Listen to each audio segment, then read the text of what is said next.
Hi guys! Welcome dito sa aking YouTube channel kung saan nagtuturo ako ng mga tips and ideas about sa Facebook page na anime content. So, pinag-usapan natin dito is anime content. Kung anong klaseng niche man ang ginagawa mo, sigurado may makukuha ka ditong idea. Bago natin pag-usapan yan, let's make an intro para mukhang pro.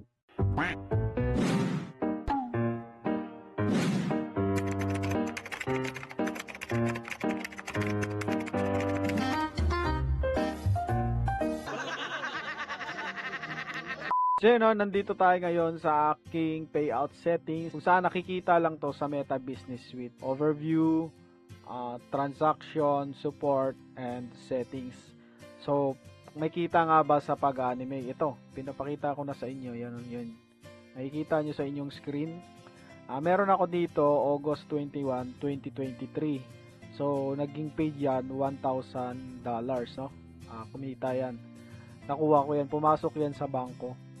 No, sa BDO kasi unang bangko na nilagay ko dito is BDO, kaya kung napapansin nyo August 29, 2023 nag-paid siya, no? August 21, 2023. Next nakita ko is 2024 na, so tumigil kasi ako dito noong 2023 sa kadahilanan na may violation siya. So baguhan pa lang ako, nanghina ang loob ko, no? Parang nakakapagod, gawa ka ng content tapos may violation din naman at hindi naman kumikita. Lumipat ako sa kung saan merong kita, which is yung sa Reels naman ako bumanat kasi yung in-stream ads ko nagsimula nung August 2021, 2023 pumasok na yung violation, hindi na yan kumita yung in-stream ads ko.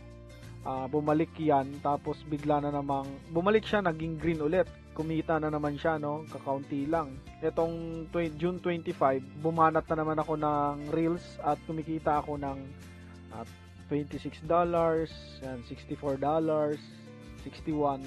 Yan ang kita ko sa pagre-reels kasi wala na akong kita sa in-stream ads. Dalawa lang naman ang pinagkakakitaan yan, guys, in-stream ads at reels. Kapag pumula ang in-stream ads mo, wala na yan, wala na pag-asa yan.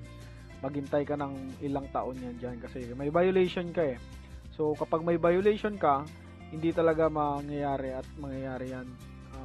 Magawa ka na lang ng ibang page, no? Kaya pansinin nyo, yung mga ibang sikat na vlogger, gumagawa sila ng ibang page para kapag humina ang page nila o may violation, doon sila lilipat sa isang page nila.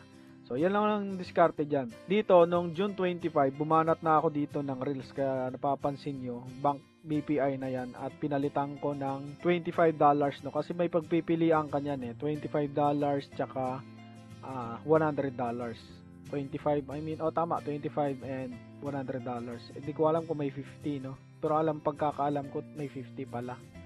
25, 50, or 100 data ang pagpipilian doon. So, pinili ko ang $25 para pasok agad, no, kahit na maliit. So napapansin nyo, $26 pasok na. Then dito sa July 23, $26 ulit pumasok yan. Hindi pala lahat reels yan, kumikita lahat yan. Ito papakita ko sa inyo. Meron pa yung ads on reels, fake performance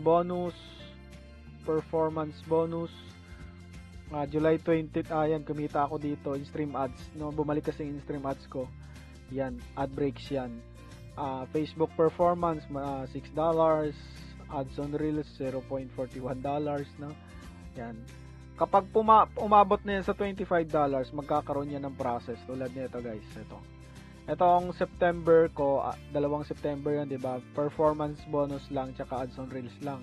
Ang kinita ko is $7.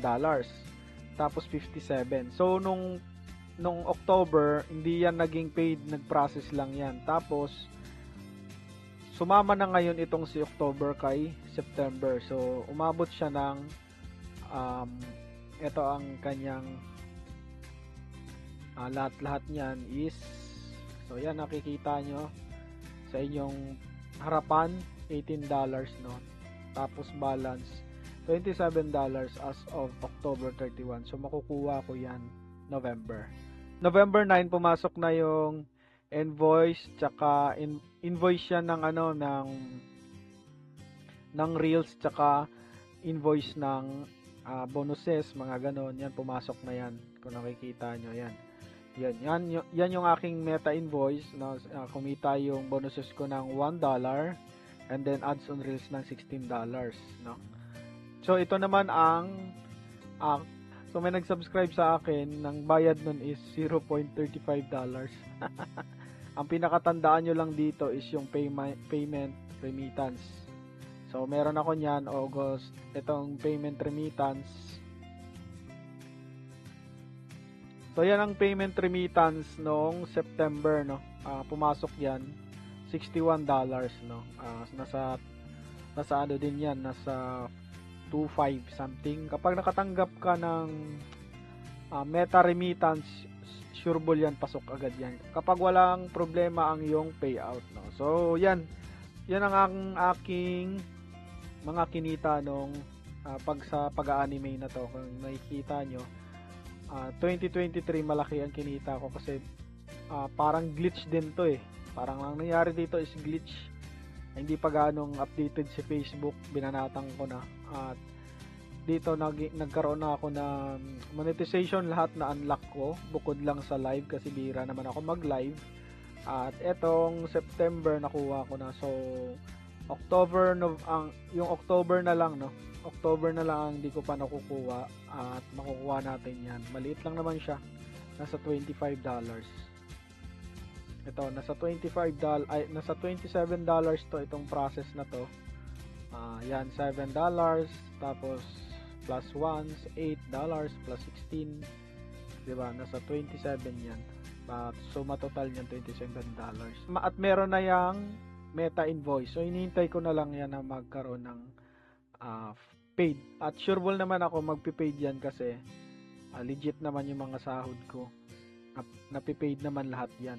At kung may katanungan kayo dito sa aking Facebook page na anime, huwag kayong magalinlangan magtanong at baka masagot natin yan at baka nangyari na sa akin yan.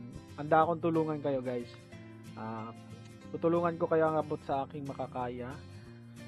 At kung anong mang niche nyo, gawin nyo lang nyo. Wala na akong ipagbabawal sa inyo dito, kundi gawa lang kayo ng gawa ng content at go lang ng go. Kasi may kita talaga dyan, no? So salamat sa mga aking followers, no. May mga nagko-comment, may nagme-message. Thank you sa suporta. At salamat.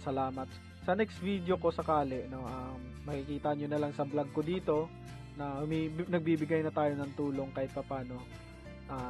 Nanday lang yun sa pag-anime. So salamat sa suporta. At huwag kalimutan mag-follow, like, and share ng aking page, Oko TV and Friends. At dito sa YouTube, huwag kalimutan mag-follow, like, and share na rin. At subscribe na rin syempre. So, thank you, and God bless.